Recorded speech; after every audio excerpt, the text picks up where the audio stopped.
Idul Adha itu dari kata id itu kembali banyak nikmat atau terulangnya nikmat-nikmat yang diberikan oleh Allah Subhanahu wa taala. Kemudian Al-Adha ini banyak yang mengatakan terkait dengan ibadah penyembelihan kurban disebut Idul Adha atau Idul Kurban. Saya cerita sedikit tentang sejarah Idul Adha. Dulu ada seorang malaikat yang menjelma sebagai manusia dan beliau ini komunikasi dengan Nabi Ibrahim. Sebelum saya cerita jauh, saya katakan juga saya ingatkan lagi bahwa cara berpikir kita sebagai mukmin itu harus berpikir awal al-khilqah. Awal kita dijadikan oleh Allah Ta'ala, yaitu Nabi Adam materinya dari tanah, nyatanya bisa jadi Nabi Adam. Kita dari sperma, nyatanya bisa jadi manusia dengan konstruksi yang sempurna. Dengan cara seperti ini, nanti bayangkan kekuasaan Allah yang tidak terbatas menjadi mudah. Saya teruskan, si malaikat tadi tanya ke Nabi Ibrahim, saya minta kambing kamu. Oh ya, silahkan. Asal kamu melantunkan kalimat tasbih, terus dibaca tasbih, indah sekali, merdu, terus bisa minta tambahan kambing, ya. Sampai beberapa kali. Demi Allah, ini baru kambing, baru hewan. Andaikan anak saya pun, kalau demi Allah saya kurbankan. Singkat cerita, versi riwayat ini, suatu saat Nabi Ibrahim diuji dengan dimintanya anak untuk dikurbankan. Ketika beliau atas nama seorang bapak agak keberatan, terus diingatkan ulang oleh Allah Ta'ala, janji beliau demi Allah, anak pun saya kurbankan. Walhasil akhirnya beliau melakukan itu. Dan karena Allah hanya menguji, tidak niat betulan supaya anak itu disembelih, akhirnya diganti oleh kambing. Jadilah tradisi kurban itu pakai kambing. Kemudian secara fikih ada padanan-padanan yang cukup menggantikan kambing, yaitu ada sapi, ada unta, dan seterusnya, dan seterusnya. Yang menarik dari sekian referensi yang saya baca, dan ini harus disosialisasikan tadi. Sebagian versi itu adalah bahwa Nabi Ibrahim ketika diangkat di alam malakut, di alam langit sana, itu ketemu Allah, kemudian Allah tanya, Ibrahim, banyak hamba-hambaku yang durhaka, tidak tahu saya sebagai Tuhannya. Terus kata Ibrahim, usul ya pamidhum, bunuh saja ya Allah.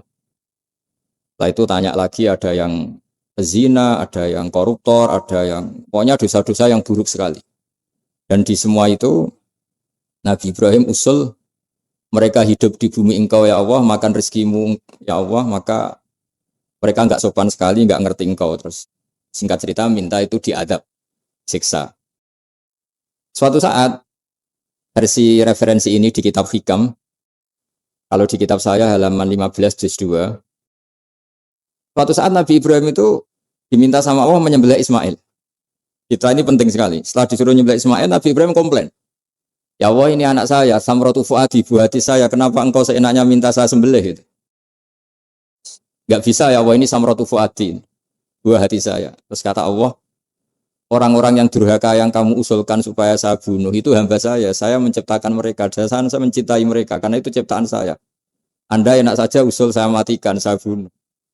Sekarang ketika Anda usul, saya tidak mikir, kenapa ketika saya usul kamu mikir? Terus akhirnya Nabi Ibrahim mau oke ya Allah, terus setelah itu terus semenjak itu Nabi Ibrahim itu begitu sayang sama hamba-hambanya Allah.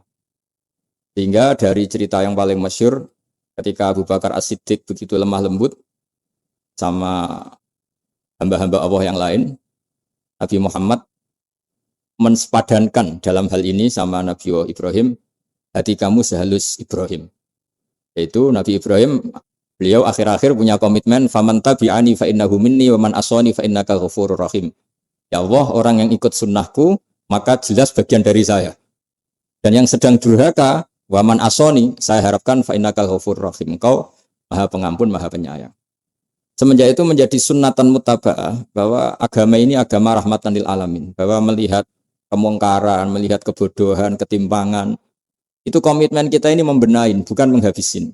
Melihat kesalahan, komitmen kita ini in uridu ilal islaha mastata'tu. Komitmen kita ini ingin lebih baik, bukan mengacaukan dunia ini. Semenjak itu terus syariat-syariat Islam disebut anit tabi millata Ibrahim Hanifah, bahwa kita ngikuti millahnya Ibrahim. Sebab itu kemudian setelah ini menjadi sunnatan mutaba'ah, bahkan banyak ulama yang berpendapat ketika Rasulullah SAW Mi'raj, itu dari sekian Nabi Ulul Azmi yang nggak ketemu itu Nabi Nuh. Nabi Nuh alaihissalam, padahal termasuk Nabi Ulul Azmi. Itu banyak yang menganalisis karena Nabi Nuh itu pernah berdoa, Rabbi la tadhar alal ardi minal kafirina dayaro. Nabi Nuh adalah Nabi yang pernah cara Jawa masuk no kaumnya, mendoakan buruk sama kaumnya. Dan itu tidak manhaj, tidak metode yang Nabi Muhammad disuruh ikut metode itu. Tapi Nabi disuruh ikut manhaj atau pola sosiologi, pola dakwah atau pola sosial yang harus ngikuti Nabi Ibrahim anit tabi millata Ibrahim Hanifah. Nabi Ibrahim itu orang yang sangat lemah lembut, yang ngendikan faman tabi'ani fa innahu minni wa man asani fa innaka ghafurur rahim. Sebab itu teman-teman yang di Kanada, yang di mana-mana, kita ngikuti status ilmu hakikat. Di ilmu manusia, negara ini milik Kanada, milik Amerika, milik Eropa misalnya, atau milik mana sajalah. Tapi di status ilmu hakikat, semua itu milik Allah. Sehingga di antara ciri khas Islam adalah kalau dulu agama-agama lain harus salat di tempat peribadatan mereka, Islam mengatakan ju'ilat lanal ardu kulluha masjidan, semua bumi Allah itu masjid tempat sujud. Sehingga orang Islam fa'enama adrokatus sholat, kamu kapan saja ketemu waktu sholat, ya sholat, semua bumi Allah itu tempat sujud.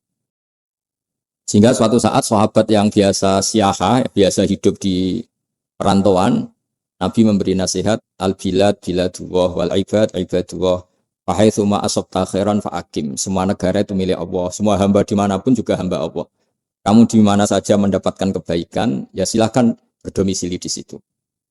Saya pernah di Korea, itu asik karena itu yang orang-orang katanya teman-teman, saya ini di rumah itu enggak kiai, Gus. Sering di sawah, sering di Tegal. Gara-gara di Korea jadi mufti gitu. Karena enggak ada kiainya gitu. Jadi orang-orang yang enggak jadi kiai di Jawa, mungkin kalau di luar Jawa atau di luar Indonesia malah jadi kiai gitu. Artinya gini, pentingnya jadi kiai bukan menjadi gagah, itu enggak, tapi begini. Dulu bawaannya rakyat itu kan kalau ke masjid komplain, ada masjid bocor, kayak ada keran yang kurang baik. Tapi kalau sudah jadi kiai itu tahu rasanya. Betapa nata masjid itu susah, ngelola masjid itu susah, nyari imam itu juga susah, melanggengkan jamaah juga susah. Jadi pentingnya jadi kiai itu bukan gagah-gagahan jadi imam, tapi bertanggung jawab atas proses yang berjalan. Jika dulu di antara nasihat bapak saya, bapak itu termasuk orang yang nggak suka sama orang tawadhu, orang yang sopan. Dulu saya juga iskal itu janggal. Kata bapak, wong tawadhu itu apa? Orang sopan itu baik. Tapi biasanya itu cara orang menghindari tanggung jawab. Disuruh jadi kiai nggak mau. Tapi kalau ada kiai salah komplain itu. Disuruh jadi menteri nggak mau, kalau ada menteri salah komplain. Disuruh jadi apa nggak mau. Kesannya tawadhu, tapi sebenarnya hanya menghindari tanggung jawab. Disuruh pidato nggak mau, disuruh jadi MC nggak mau. Tapi kalau ada orang salah komplain. Jika kata bapak tawadhu itu baik, asal tawadhu betul. Tapi kebanyakan nggak, tawadhu itu menghindari tanggung jawab sambil cari salahnya orang lain. Nah ini yang tawadhu yang akhirnya kurang baik. Nah teruskan, jadi Nabi Ibrahim ini panutan yang luar biasa. Beliau adalah orang yang alami sekian proses sosial yang akhirnya diakui sebagai Khalilur Rahman, orang yang sangat dicintai Allah Ta'ala. Di antara sebab dicintainya Nabi Ibrahim adalah seperti yang dialami Nabi Adam. Nabi Adam ketika turun di bumi, itu keresahan pertama itu bukan karena kurang makanan atau kurang minuman, itu enggak. Beliau turun di bumi, mendapati bangsa yang lain, kalau dalam kitab disebut Banul Jan, itu dia janggalnya Masya Allah. Ini orang makhluk-makhluk ini kok tidak kenal sama Allah yang menciptakannya. Kan aneh ya kalau kita hidup di Kanada terus nggak tahu PM-nya siapa, Perdana Menterinya siapa, kita hidup di Indonesia nggak tahu presidennya siapa. Itu kan aneh. Kita hidup di kampung nggak ngerti lurahnya siapa aja aneh. Ini hidup di buminya Allah kok tidak tahu Allah itu siapa. Nggak pernah menyebut Allah. Padahal harusnya yang paling dikenal pertama itu ya zat yang menciptakan kita, menciptakan langit bumi dan sebagainya. Sehingga beliau itu brutu itu komplain.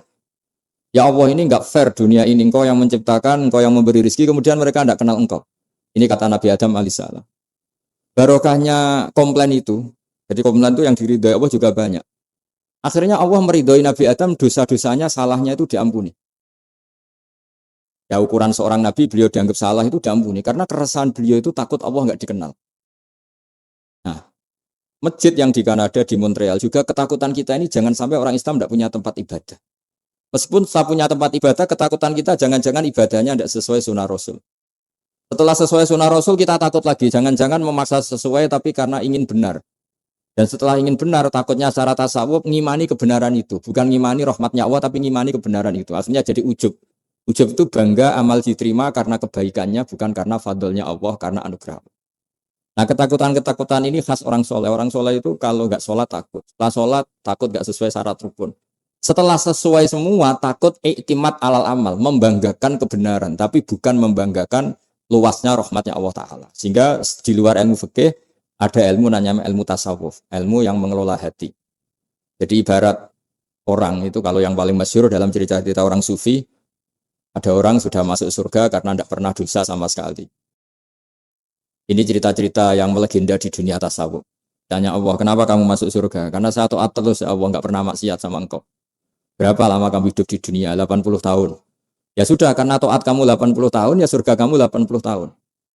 Ya komplain, ya Allah katanya surga selamanya. Kenapa ini hanya 80 tahun?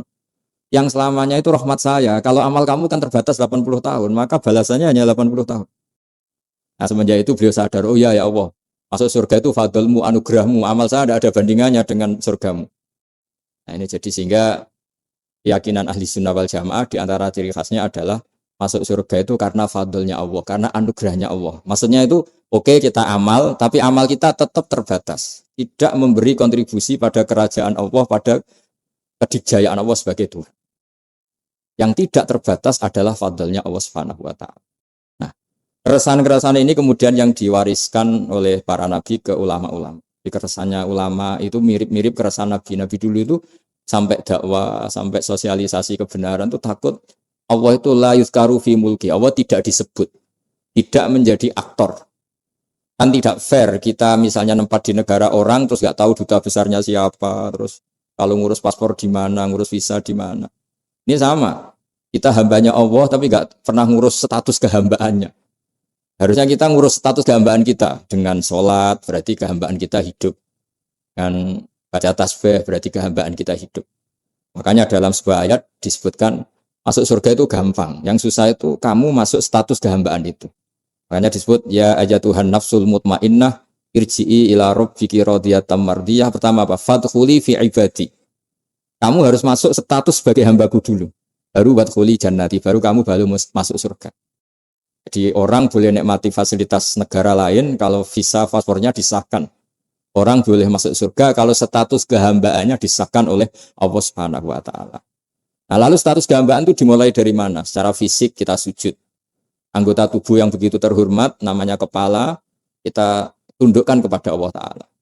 Jadi kita akal kita yang ingin menguasai dunia misalnya ambisi itu kita kalahkan untuk hanya tunduk kepada aturan-aturan Allah Subhanahu wa Ta'ala. Kekhawatiran kita akan menghadapi alam akhirat, nah ini yang penting. Nanti setelah kita mati kayak apa, jadi debu, jadi tanah, lalu bangkit kita gimana? Sebagaimana mukadimah saya, ingatlah an-nas atil ula. Ingatlah penciptaan pertama, bahwa Allah punya reputasi menciptakan Nabi Adam dari tanah, dan di tubuh Nabi Adam itu tersimpan calon generasi berikutnya ila yaumil qiyamah. Kayak apa susahnya bikin Nabi Adam kalau andikan kita boleh berpikir. Bikin satu master manusia yang akan melahirkan manusia seluruh dunia. Ibaratnya chipnya itu sudah ada di punggung Nabi Adam. Dan itu materinya dari tanah. Dengan berpikir gitu, maka ketika kita meninggal, sudah jadi tanah, kembali lagi jadi manusia adalah hal yang mudah. Karena Allah punya reputasi menciptakan manusia super, yaitu Nabi Adam dari tanah. Jika setiap kali kita iskal janggal terhadap kekuasaan Allah, kata Allah Ta'ala, Qul yuhihal ladzi ansha'aha awwala marrah. Kalau kamu janggal terhadap kemampuan saya, kemampuan kami menghidupkan tulang belulang yang sudah rapuh, sudah hancur, maka ingatlah reputasi saya, kata Allah, reputasi kami menciptakan Adam dari tanah. Ya, para nabi itu, ini semoga teman-teman yang di Kanada masih ingat betul iman yang dilatih para guru kita di Jawa, di Indonesia. Para nabi itu saking imannya sama Allah, itu tidak ada sampai kasarnya itu nggak tahu bedanya antara hal itu masuk akal maupun enggak.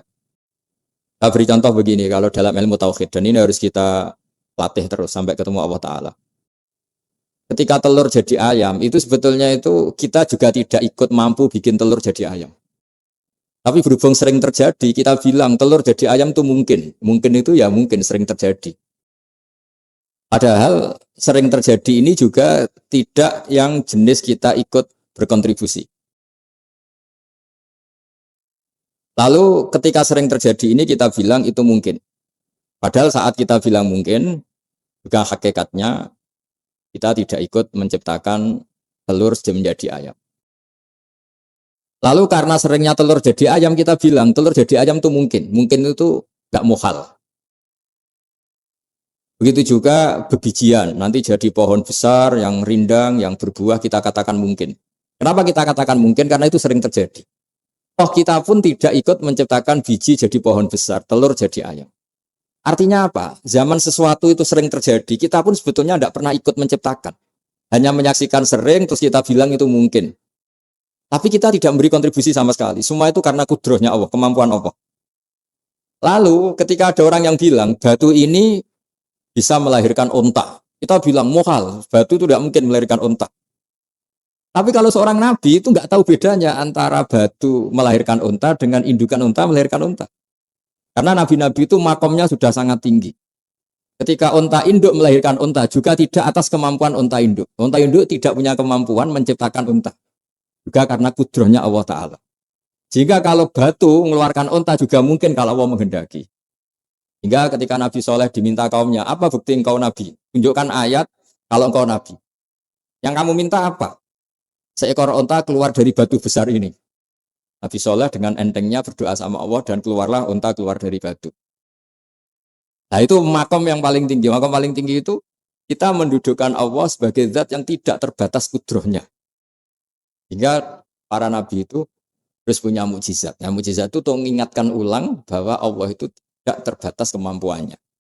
Bagaimana unta keluar dari batu besar zaman Nabi Soleh, zaman Nabi Muhammad air keluar dari jemarinya Rasulullah SAW, Nabi Ibrahim dibakar tidak mempan, tetap sehat, tetap bugar.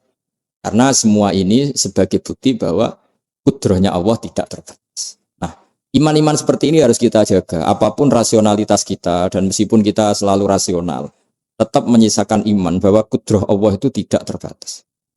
Sehingga ketika ada cerita kematian orang soleh itu ditangisi langit dan bumi, kita tidak usah iskal, tidak usah janggal. Masa bumi bisa menangis? Karena kita yang sekarang bisa nangis adalah materinya dari tanah, materinya dari bumi. Terus iman ini kita jaga sehingga kalau kita yasinan masih ingat. Allah kalau mengingatkan kudrohnya yang tidak terbatas, manusia disuruh ingat qul yuhyihal ansha'aha awwala marrah. Kamu harus ingat bahwa Allah itu yang menghidupkan kamu, menghidupkan semuanya ketika kamu belum menjadi seperti ini. Jadi intinya itu kita ingat meskipun telur itu lazim jadi ayam, tetap tidak karena kudrohnya ayam itu, tapi karena kudrohnya Allah. Indukan unta melahirkan anak unta juga bukan kemampuan indukan unta, karena ini juga makhluk yang lemah, tapi juga kemampuan Allah Subhanahu wa Ta'ala. Jika dengan demikian kita termasuk hamba Allah sesuai target yang diingatkan Allah. Falamma tabayyana lahu qala a'lamu anna Allaha ala kulli syai'in qadir. Hamba Allah yang baik adalah hamba ketika menyaksikan fenomena apapun, semua itu li ta'lamu anna Allaha ala kulli syai'in qadir wa anna Allaha qad ahata bi kulli syai'in ilma. Apapun di alam raya ini semuanya itu bukti bahwa Allah ala kulli syai'in qadir, Allah kuasa dan Allah meliputi semua makhluknya dalam pandangannya, dalam pantauannya. Jadi saya mohon teman-teman yang di Montreal, yang di Kanada juga di manapun harus ingat status hakikat bahwa al-bilad biladullah wal ibad ibadullah fa haitsu ma asabta khairan fa'akim. Negara hakikatnya milik Allah, semua hamba juga milik Allah. Di mana saja kamu berada dan menemukan kebaikan, silahkan hidup di situ. Tentu dengan sosialisasi yang baik, baik dengan non-muslim maupun dengan muslim, karena Allah mengajarkan wa qulu linnasi husna. Ajaran Islam adalah rahmatan lil alamin, rahmat bagi semua. Tentu tidak henti-hentinya kita menjelaskan kebenaran yang diinginkan oleh Allah Subhanahu wa Ta'ala. Saya kira demikian karena juga ini di sini sudah malam. Jadi saya mohon maaf mungkin tidak bisa ikuti tanya jawab karena di sini sudah malam, malah kita di habis takziah saya karena ya ada mas saya yang sudah sepuh sekali wafat, terus tadi barusan datang, jadi mohon maaf tidak mengikuti acara mulai pertama. Tapi saya mohon ayat-ayat Quran yang saya terangkan tadi bahwa untuk mensifati Allah kudrahnya tidak terbatas. Ingatlah bahwa kita yang secerdas ini, yang sehebat ini, kita semua manusia yang cerdas begini, matanya bisa melihat, hatinya bisa merenung, otaknya bisa berpikir cerdas. Itu dari materi tanah. Dan Allah mampu. Allah bisa bikin orang miliatan gini dari satu orang manusia namanya Nabi Adam. Kayak apa susahnya bikin konstruksi Nabi Adam kalau boleh dibahasakan. Dan itu Allah punya reputasi mampu.